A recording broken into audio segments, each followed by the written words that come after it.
오늘은 영생을 취하라 이런 제목으로 여러분과 은혜를 나누고자 합니다. 사도 바울은 결혼을 하지 않은 것으로 전해집니다. 그래서 자식이 없었죠. 그런데 자식처럼 여겼던 사람이 있는데 디모데라는 제자였습니다. 아버지는 그리스 사람이고 어머니가 유대인으로서 혼혈이죠. 하지만 모계를 따르는 전통이 있었던 그런 가정이었기 때문에 본인의 정체성은 유대인이었던 것 같습니다.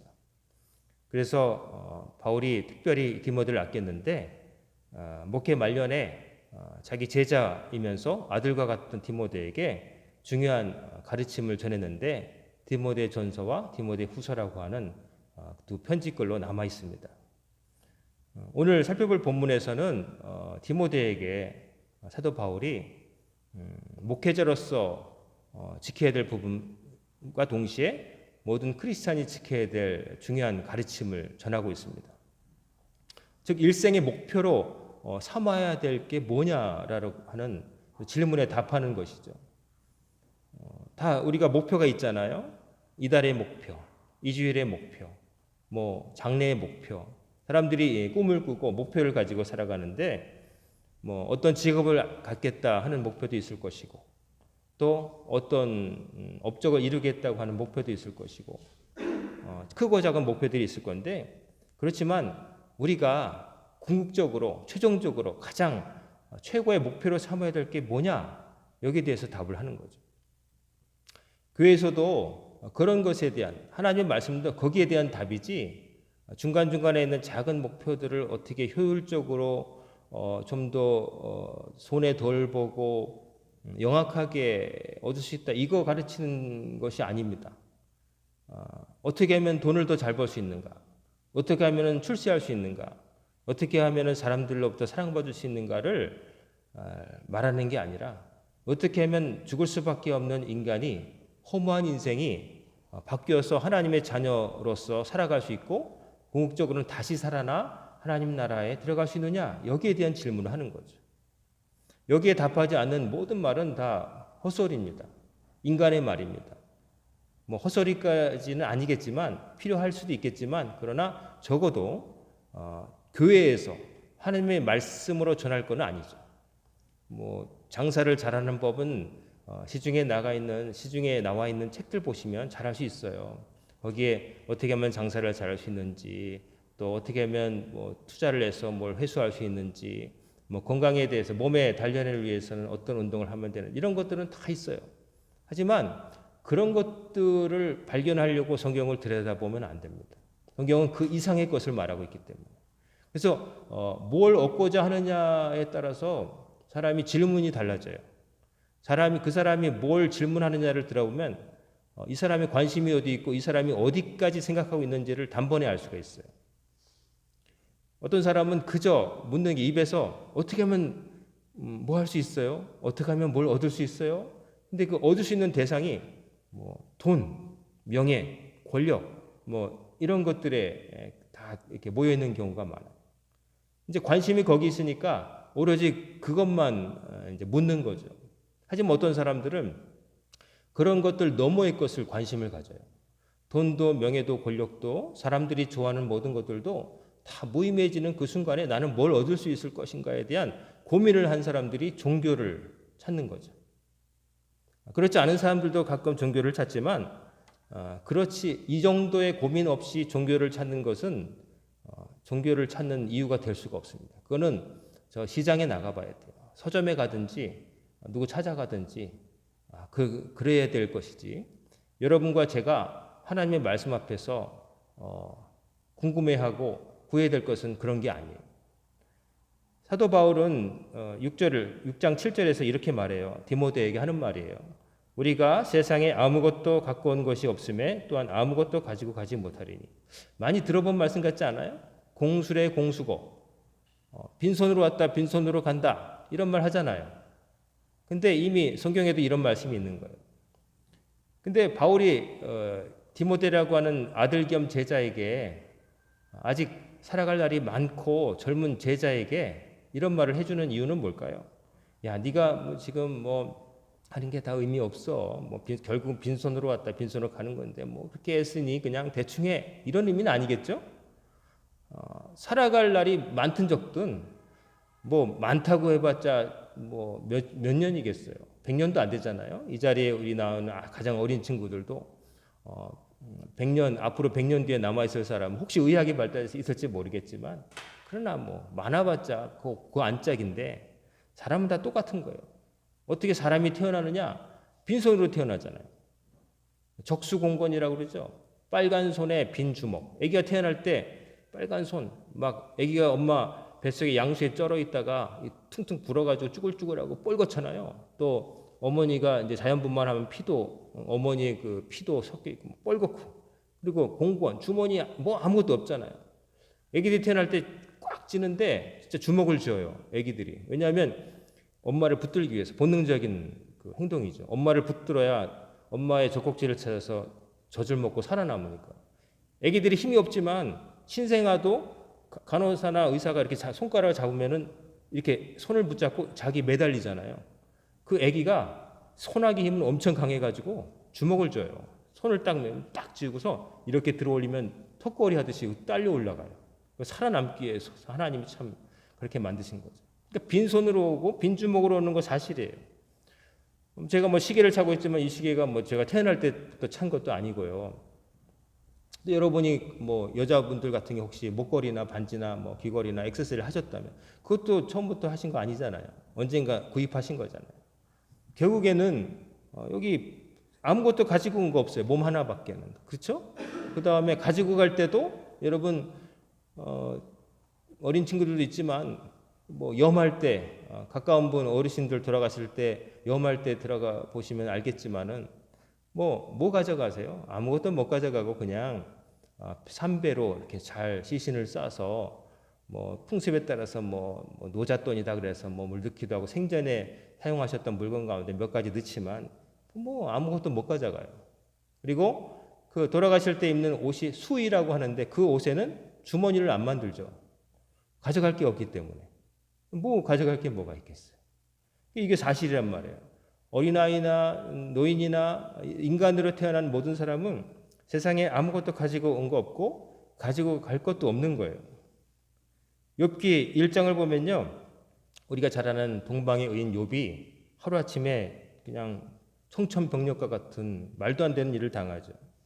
그 맏아들 집에 그 형제들이 욥의 자녀들이 다 모여가지고 식사를 하는데 강풍이 불어가지고 지붕이 무너져서 그 있던 모든 욥의 자녀들이 하루 아침에 다 몰살을 당해요. 참 말도 안 되는 일이 생기죠. 너무 그냥 하루 아침에 자녀를 잃어버린 거예요. 하나도 아니고 전체를 하루에. 그때 욥이 어떻게 말하냐면은 욥기 1장 21절에 보면 내가 모태에서 알몸으로 나왔사온즉 또한 알몸이 그리로 돌아가올지라 주신 이도 여호와시오 거두신 이도 여호와시오니 여호와의 이름이 찬송을 받으실지니이다. 알몸으로 왔다는 걸 욥도 말하는 거죠. 자식도 사실은 자기가 없었던 거죠.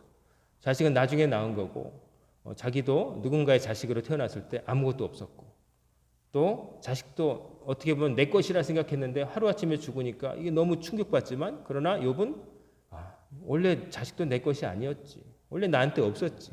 하나님이 나중에 주신 것이니까 가져가실 분도 하나님이시지. 이렇게 고백했다는 거죠. 그러니까 내 것은 없다는 것을 우리가 잘 알아야 되는 거죠. 내 것은 없다.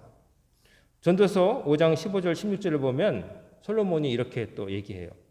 그가 모태에서 벌거벗고 나왔은즉 그가 나온 대로 돌아가고 수고하여 얻은 것을 아무것도 자기 손에 가지고 가지 못하리니 이것도 큰 불행이라. 어떻게 왔든지 그대로 가리니 바람을 잡는 수고가 그에게 무엇이 유익하랴. 빈몸으로 와서 바람을 잡을 수 없잖아요.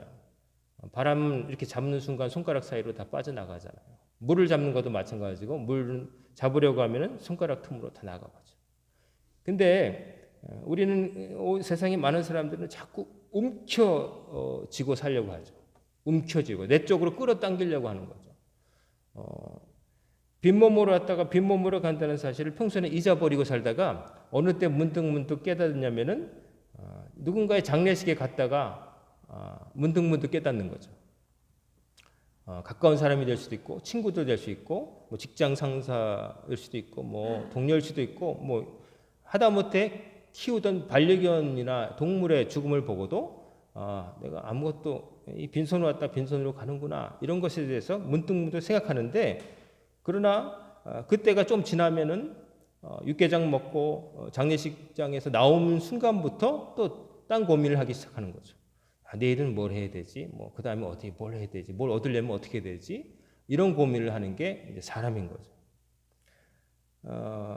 이게 사람들이 그런데 그걸 모르고 사는 것도 문제지만 그걸 안다고 할 때 어떤 사람들은 자포자기하기도 해요.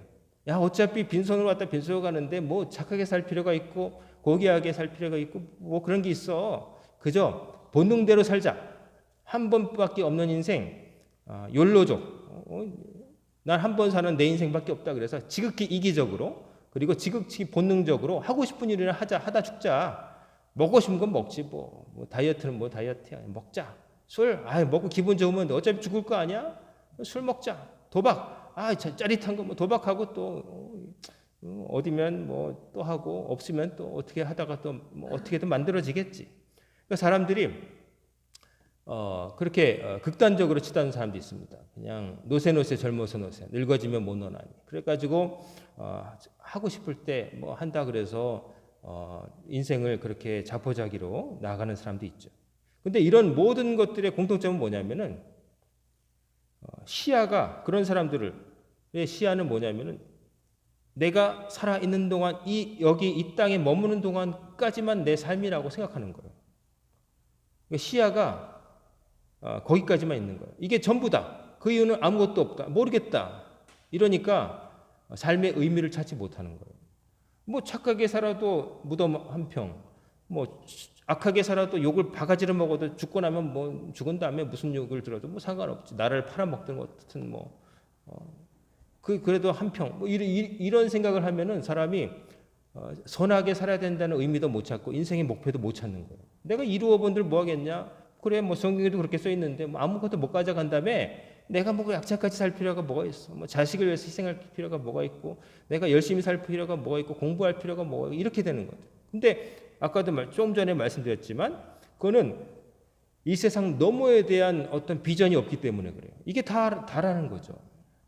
내가 보는 게 다라는 거죠. 더 이상의 기대나 소망, 이 세상 너머를 보는 소망이 없는 사람들은 그렇게 살 수밖에 없어요. 아무리 뭐 공부를 많이 하고 뭘 해도 그래서 공부를 아주 많이 한 사람 가운데 허무주의에 빠져가지고 공부 열심히 한 다음에 그 지식을 통해서 누군가를 유익하게 하고 그런 건 안 하고 공상만 하고 막 생각만 하다가 답이 없으니까 허무하니까 안 됐지만 막 자살하는 사람도 있어요. 그래서 근데 프랑스의 유명한 철학자들 중에 창문에서 뛰어내리고 또 아내를 목졸라 죽이고 내가 아내를 죽였다 해서 정신병에 끌려간 사람도 있고 자살하는 사람이 되게 많아요. 천재급 사람들이거든요. 근데 그 철학, 인간의 생각을 골똘하게 막 이렇게 생각하고 뭐 이렇게 하다가 결국 극단에 가서는 아무것도 없다는 생각이 드니까 그걸 못 버티는 거죠. 그러니까 창문에서 뛰어내리고 미쳐가지고 아내를 목졸라 죽이고 잠못 입고 뛰어다니다 경찰에 잡히고 자살하고 또 그 상처를 어떤 걸 극복할 어떤 대안을 찾지 못하고 심지어 아우슈비츠 같은 데서 살아나왔는데도 글을 쓴 사람 같은 사람도 마지막에 그 트라우마를 극복 못하고 답을 못 찾고 그렇게 살아났으면 얼마나 귀한 인생이에요. 남들 다 죽어 넘어가는 가스실에 살아남았으면 덤으로 사는 인생이라 얼마나 고마운데 거기에서 끔찍한 일을 겪었던 상처를 극복할 힘을 얻지 못하고 나중에 자살했어요. 그거 보면 참 답답하죠. 그들이 안타까운 점은 뭐냐면은 그들은 여기까지만 봤다는 거예요. 그 다음 너머에 있는 것, 그 다음 삶에 대한 비전이 없었다는 거예요. 믿음이 없었다는 거예요. 8절에 보면 우리가 먹을 것과 입을 것이 있은즉 족한 줄 알 것이니라. 먹을 것과 입을 것만 있으면 만족할 수 있어야 된다고 바울이 말해요. 아무것도 어차피 안 갖고 나왔는데 지금 살아가니까 먹을 것도 있고 입을 것도 있지 않느냐 그런 거예요. 여러분 태어나실 때 아무것도 안 입었는데 지금은 좋은 옷 입고 계시잖아요. 그렇죠? 안경도 시계도 반지도 또 집도 차도 자식도 직업도 뭐 여러분 원래 다 없던 거잖아요. 근데 여러분 다 갖고 계시잖아요. 그러니까 먹을 것과 입을 것이 있으면 족할 줄 알 것이니라. 바울은 일평생 선교하면서 떠돌며 살았어요. 결혼도 안 했기 때문에 여기 먹을 것과 입을 것만 얘기하고 살 곳은 얘기 안 해요. 그렇죠? 먹을 것과 입을 것만 얘기하는데 우리나라 사람들은 먹을 것 입을 것보다 살 곳을 굉장히 관심이 많죠. 지금도 뭐 부동산 얘기만 하잖아요. 뭐 올랐다 내렸다, 뭐 내 집 마련 어렵다, 뭐 막 그렇게 얘기하는데 이해는 할 수 있어요. 내 집이라고 하는 것에 대한 로망이 있어요. 우리 한국 사람들한테. 저도 어릴 때 무슨 일이 있었냐면은 어릴 때 새들어 살았어요. 근데 주인집에 TV가 있는데 그 TV를 이제 보는데 TV를 하면 이제 중요한 시간에 기밀 프로 레슬링 같은 거 전 국민이 같이 보던 거. 여러분 어린 친구들 모르겠지만 옛날에 볼 것이 없던 시절에는 기밀이라고 하는 프로 레슬링 선수가 서양 사람들을 박치기로 막 일본 이노키 선수를 박치기로 막 일으키고 막 쓰러뜨리면 막 좋아했어요. 전 국민이 그걸로 희망을 가지던 때예요. 그리고 또 만화 영화 보는데 흑백 그거를 주인집에 보는데 가끔 주인집 아들 애가 심술을 부려서 한참 보고 있는데 TV를 꺼버리거나 옛날에 드르륵 하고 이렇게 다이얼식으로 돼 있잖아요. 딴 데 틀어버려요. 그러면 막 좌절하죠. 같이 보던 애들이. 그래서 우리 어머니가 그걸 보고 화가 나셔서 텔레비를 그날로 사셨어요. 아들이 그 주인집에 가서 이게 보고 싶은 거 이렇게 새 들어 사는 거. 새 들어 사니까 안집 아이한테 이렇게 눌려 사는 거 막 서러운 거죠. 이게 그래서 세입자와 이제 그 집주인과의 관계가 우리는 좀 이렇게 평등하지 못하고 옛날에 소름도 많아서 그 새들어 사는 것에 대한 소름이 막 심했던 거죠. 요즘은 좀 법이 바뀌어서 세입자한테 함부로 이제 그 집주인이 못하게 하니까 또 가진 분들은 그게 불만이죠. 어떻게 해서 장만한 집인데 내 맘대로 내가 세 줬다가 뭐 나가라고도 못하냐. 이제 골치 아픈 세입자 만나면 그럴 수 있는데 충분히 입장에 따라 다를 수는 있지만 우리나라 사람들이 그렇게 집착하는 거에는 그 내 집이 없는 소름에 대한 그 기억들이 그 DNA처럼 계속 있고 또 하나는 이제 비정상적으로 그걸 재산 증식의 수단으로 이제 잘 지어놨다가 몇 년 지나면 가만히 일 안 하고도 몇 억씩 뛰고 이런 것들에 대한 맛이 들려가지고 이제 비정상적으로 걸어가고 있는데 근데 집이라는 게 사실은 그렇습니다. 집에서 여러분 굉장히 그 위안을 많이 찾지 못해요. 대부분 밖에 나가 활동하지.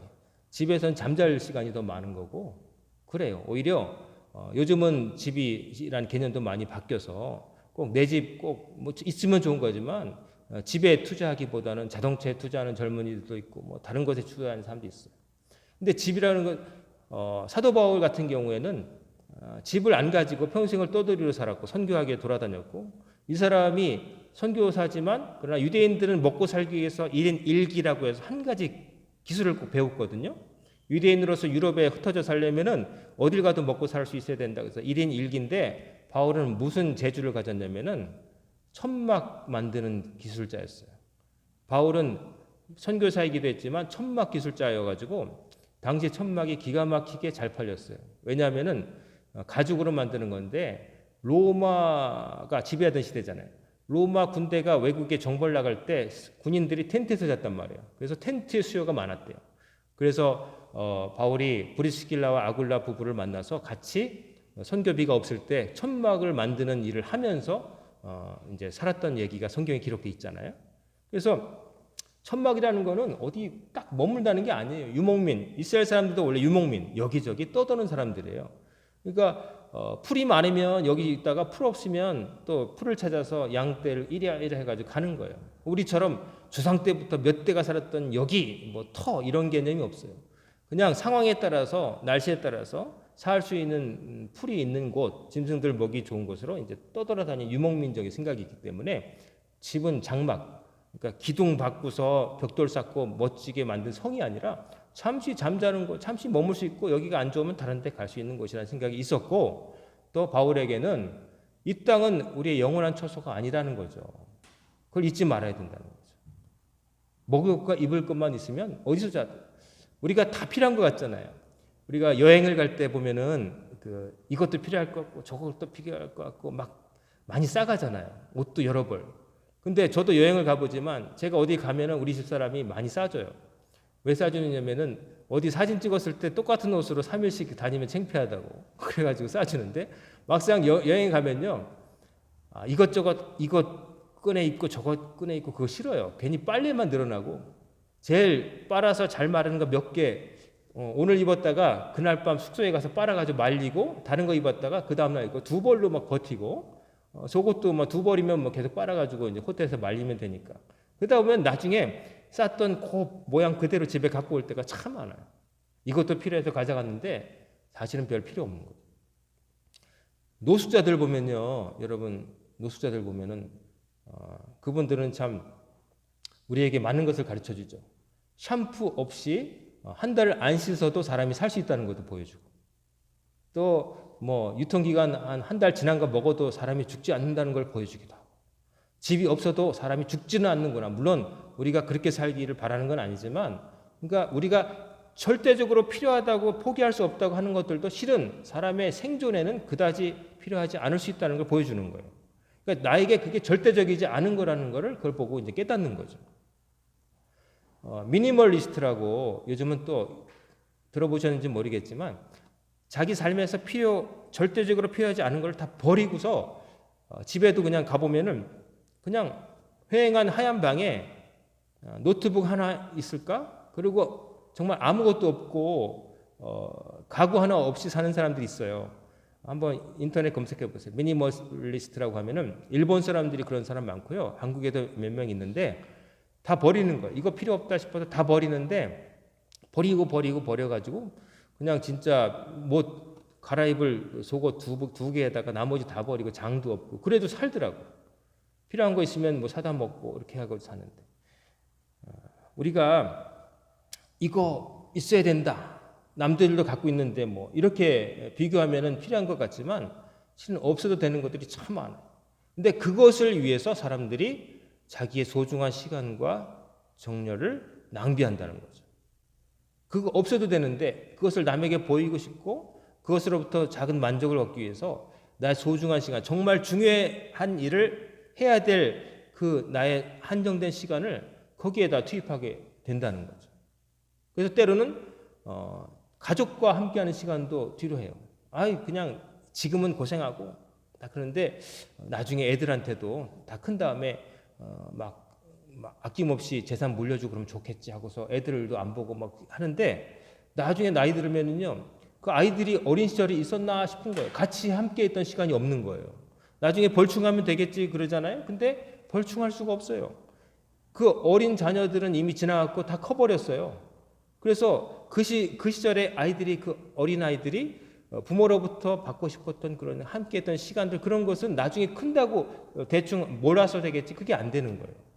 그 시간 지나가 버린 거예요. 그것을 위해서 나는 애썼다고 말할 수는 있겠지만 어쩔 수 없이 정말 우리가 아주 못 살 때는 그럴 수도 있었어요. 하지만 그러지 않아도 사람들은 더 많이 가지려고 일부러 그렇게 해요. 그래서 가족이 막 떨어져 가지고 기록이 아빠니 엄마니 막 이러고 가정이 막 그러고 너무 가정이 다 이상하게 해쳐되는 거예요. 그거 없어도 사는 사람들이 더 가지려고 그런 소중한 시간들. 게다가 더 중요한 것은 우리는 믿는 사람이잖아요. 하나님과 함께하는 시간도 다 2번, 3번으로 밀려가지고 내가 이것부터 하고 나중에. 근데 나중이라는 게 그게 보장되어 있는 시간인가요? 나중이라는 건 없을 수도 있어요. 우리는 맨날 1년 계획도 세우고 30년 계획도 세우고 뭐 그러지만 나중이라는 건 없을 수도 있는 거예요. 지금은 뭐 생각하지만 없으면 없을 수 있는 거예요. 확실한 건 아닌 거예요. 100% 확실한 건 아닌 거예요. 그때 내 현재 하나님께 가족에게 중요한 일을 위해서 내가 내 시간을 쓸 수 있어야 되는데 사람들은 먹을 것 입을 것 말고 살 곳을 가질 뿐만 아니라 더 넓은 곳, 더 쌓을 곳, 더 가지려고 더 입으려고 그런단 말이죠. 하지만 그게 과연 의미 있느냐? 그걸 한번 생각해 보자는 거죠. 그게 의미가 있는가? 정말 나에게 궁극적인 행복을 줄 수 있는가? 아니라는 거죠.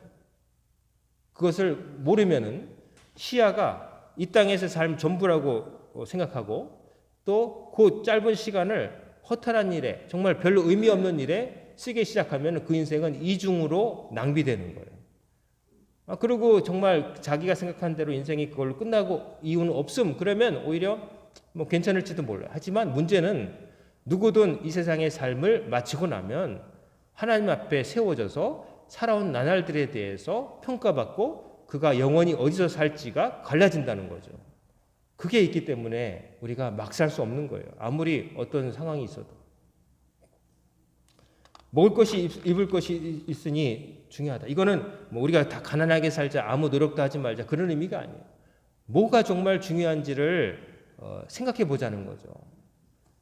이것도 중요한 것 같지만 다 중요하지 않다, 가지치기 하다 보면 마지막에 남는 건 뭐냐 이거죠.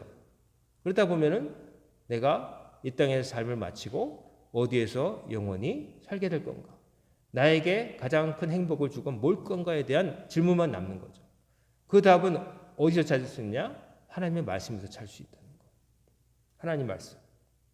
그래서 9절과 10절을 보면은 이제 바울이 이런 말을 해요. 부활이 하는 자들은 시험과 올무와 여러 가지 어리석고 해로운 욕심에 떨어지나니 곧 사람으로 파멸과 멸망에 빠지게 하는 것이라. 돈을 사랑함이 일만 악의 뿌리가 되나니 이것을 탐내는 자들은 미혹을 받아 믿음에서 떠나 많은 근심으로써 자기를 찔렀도다. 부활이 하는 자들, 요즘은 다 옛날에 부자 되세요라는 말이 유행어처럼 어디선 TV든 뭐 교회에서도 그냥 부자 되세요 그러면 덕담처럼 다 뭐 거지 되세요라는 말보다 나은 거죠. 부자 되지 말라는 게 아니에요. 여기서 말하는 건 뭐냐면 돈을 사랑함, 돈을 사랑의 대상으로 생각하는 거예요. 돈을 좋아하는 정도가 아니라 돈이 있으면 많은 것들을 하기 쉽잖아요. 돈으로 해결되는 일들이 많으니까. 하지만 다른 해결되는 게 아니잖아요. 돈 때문에 더 소중한 것을 망치는 사람들이 참 많아요. 돈 때문에 친구도 망가지고 가족 관계도 끊어지고 돈 때문에 부모 자식이 의가 상하고 뭐 심지어 칼부림까지 나타나고 말도 안 되는 거죠. 돈이 그게 뭔데? 네? 돈이 뭔데? 금조각이 아무리 좋아도요.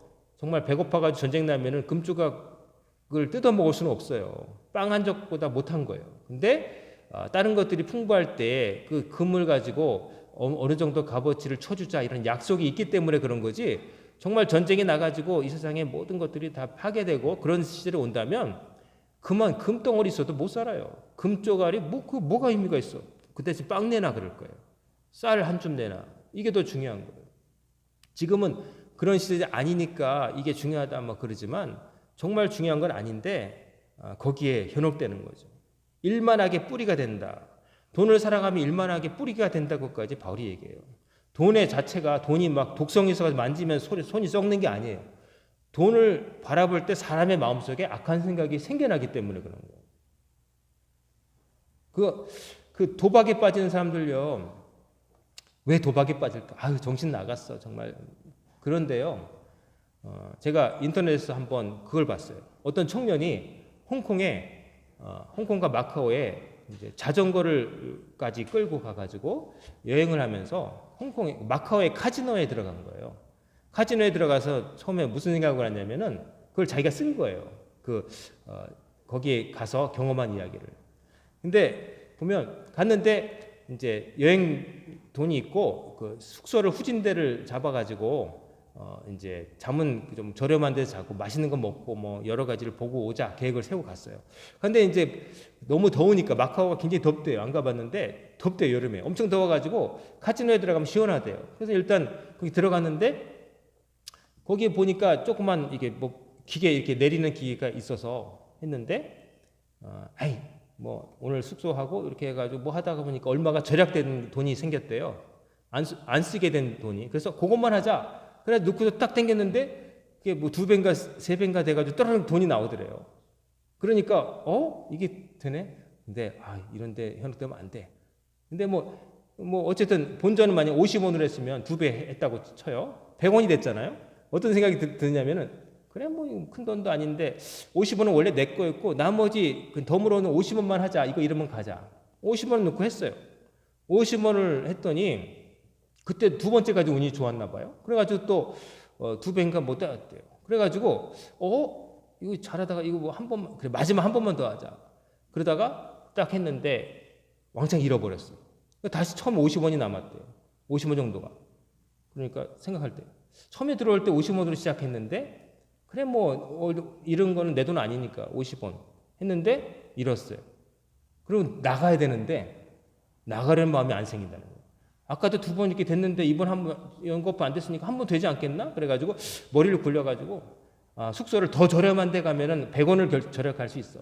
100원을 해가지고 땡겨가지고 200원 되면은 야 이거 뭐 원래 가려던 숙소 또 갈 수 있고 뭐 너 남는 거 아니야? 그러다가 어떻게 되냐면 그날 숙소로 생각했던 돈 다 잃고 노숙했어요. 그거를 블로그에 다 썼어요.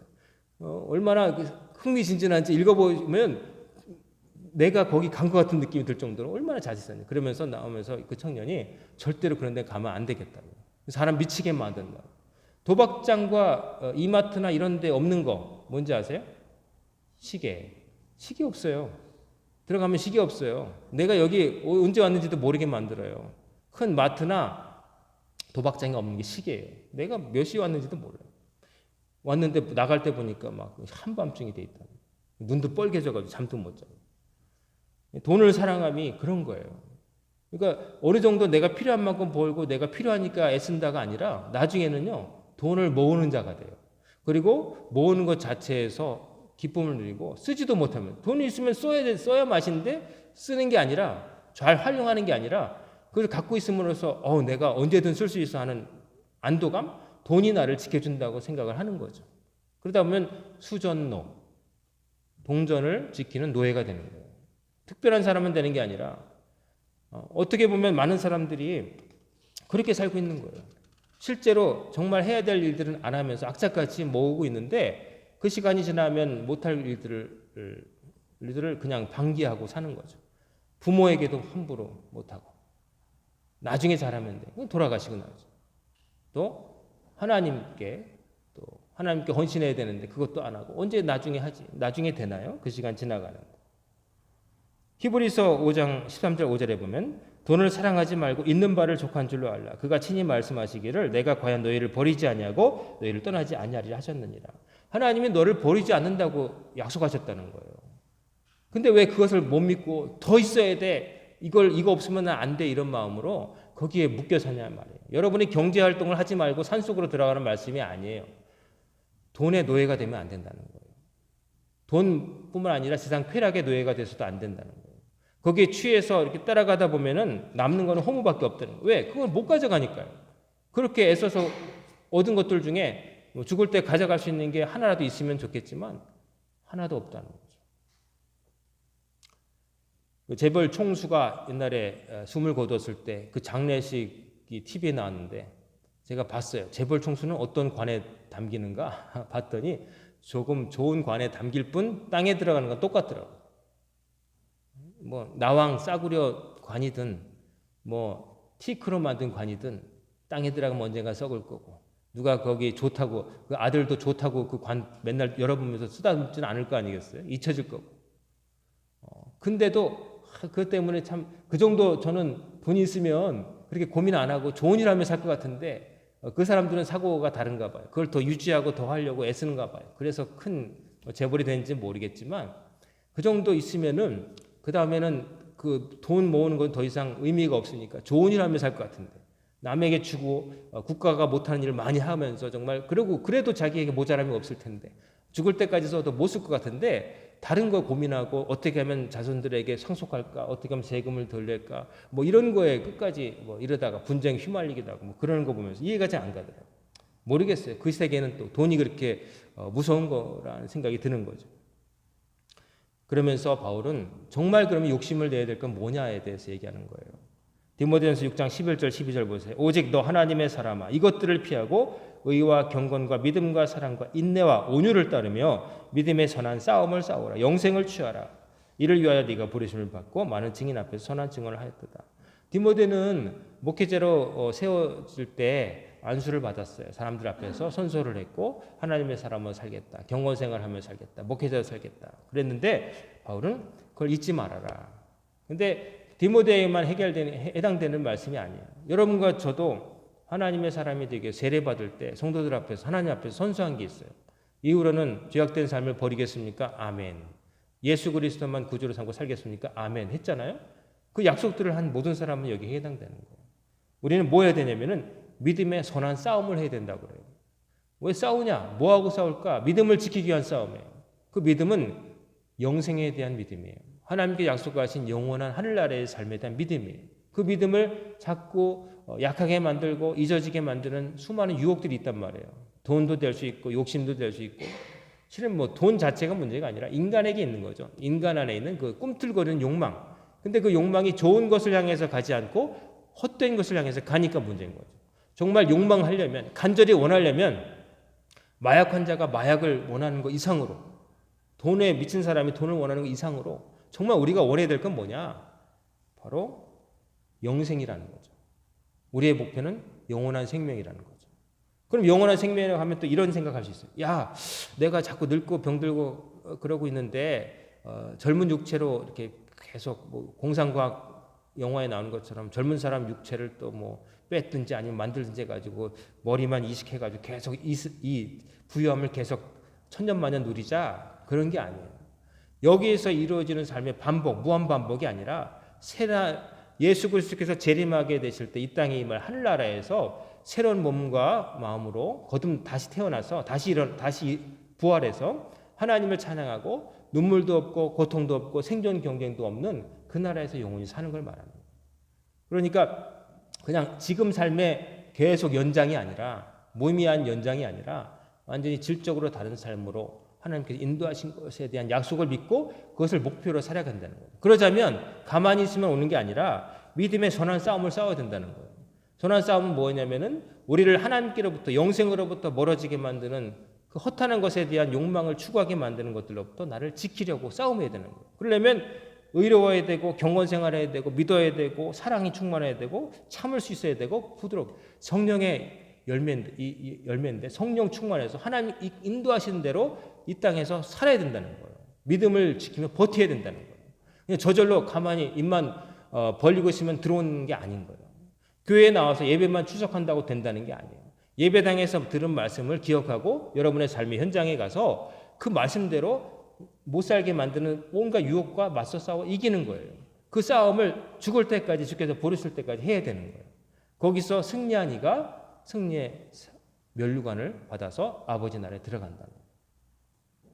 성도 여러분, 우리가 갖고 싶은 것도 많고 이 땅에 재밌는 것도 많고 있으면 편리한 것들 참 많긴 하죠. 하지만 그게 과연 나에게 필요한가, 그리고 나에게 의미가 있는가를 생각해 보시기 바랍니다. 모든 일을 하기 전에. 그러면 별로 그렇게 의미 없는 것들은 여러분 과감하게 처분하셔야 돼요. 잘 모으는 것도 중요하지만 필요 없는 걸 잘 버려야 좋은 것을 채워놓을 수 있어요. 옛날 못 쓰던 가구를 계속 쟁여놓는 사람은 새 가구를 드릴 수가 없단 말이에요. 여러분 마음속에 여러분을 하나님께로부터 멀어지게 만들고 무의미한 것들로 자꾸 가게 만드는 것들을 버리셔야 돼요. 말씀 붙들고 버리셔야 돼요. 내가 이거 하는데, 이거 애쓰는데 그럴 만한 값어치가 있을까 생각해 보세요.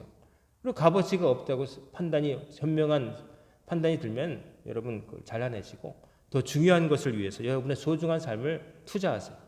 하나님께 기도하시고 하나님께서 원하시는 삶을 살아가세요. 마지막으로 한 가지 예화만 들겠습니다. 삶에서 제가 느꼈던 건데, 어느 목사님들과 더불어서 어디 커피숍에 갔는데요. 그 커피숍에서는 뭘 주냐면 쿠폰을 주더라고요.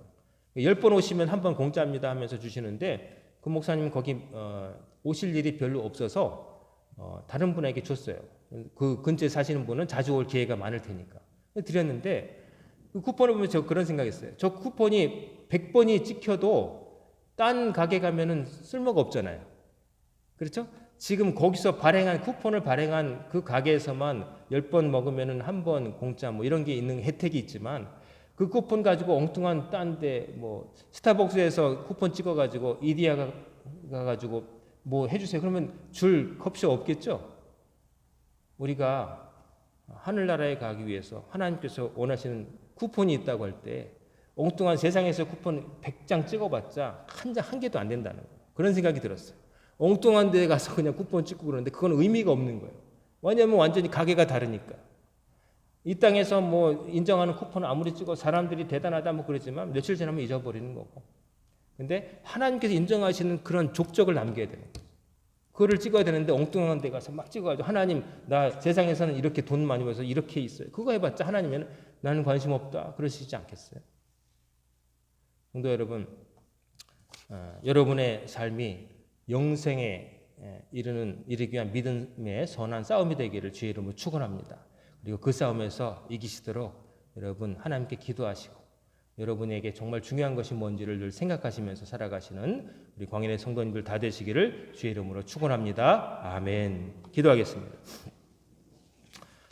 고마우신 아버지 하나님, 오늘도 10월 둘째 주 주님 앞에 나와 예배드리게 하심을 감사드립니다. 오늘 예배드린 모든 성도들의 마음에 위로와 평강을 주시고 지혜를 주시고 선한 결심을 주셔서 허탄한 것을 쫓지 아니하고 영생을 취하기 위해서 믿음의 선한 싸움을 싸우며 경주를 하며 살아가는 성도들이 되게 하셔서 주께서 부르시는 날 이 자리에 모인 모든 사람들 한 명도 빠짐없이 아버지의 나라에 들어갈 수 있도록 인도하여 주시옵소서. 이 모든 말씀 우리 주 예수님의 이름으로 간절히 기도드리옵나이다. 아멘.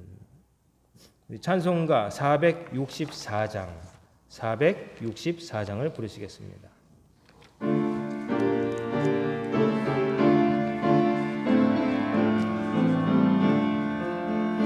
믿음의 새빛을 밝히는 마음으로 주의 길 나서는 하나님 백성들 언제나 밝은 마음 믿음으로 살면 은혜의 구원 열매 풍성히 맺으리.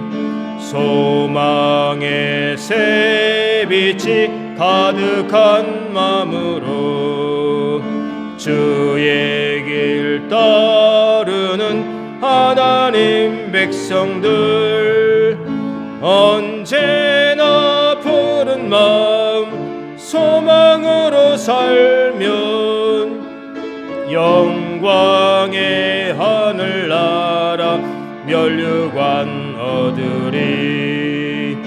사랑의 새빛을 나누는 마음으로 주의 길 행하는 하나님 백성들 언제나 넓은 마음 사랑으로 살면 평화의 주님 나라 이 땅에 이루리. 아멘. 다같이 찬송가 213장 1, 4, 5절 부르시면서 헌금하시겠습니다.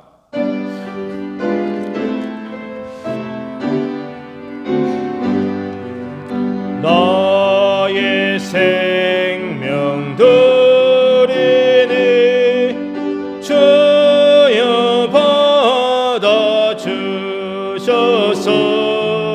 세상 살아갈 동안 찬송하게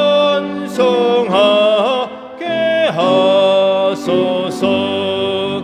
나의 보화 드리니 주여 받아주셔서 하늘나라 위하여 주 뜻대로 쓰소서. 나의 시간 드리니 주여 받아주소서. 영생토록 주 위에 봉사하게 하소서.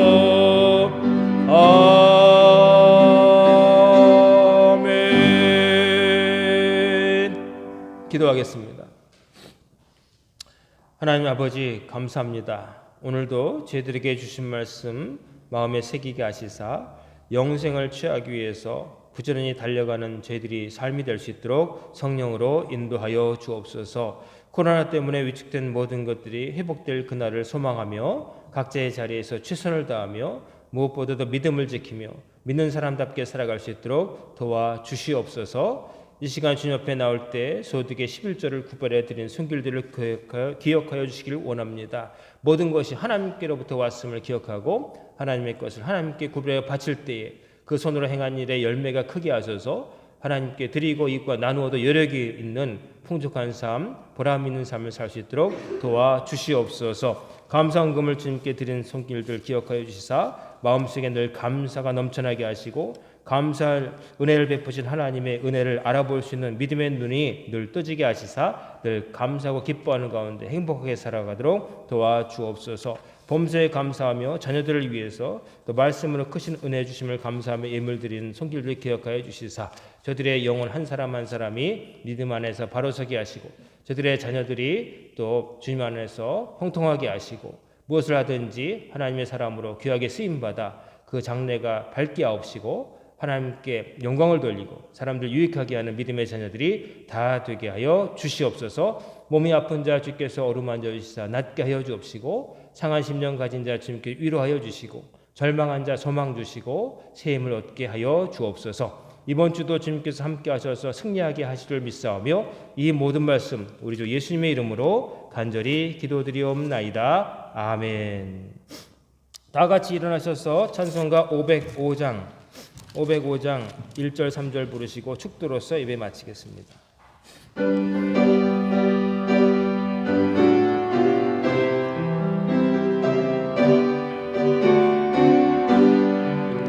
온 세상 위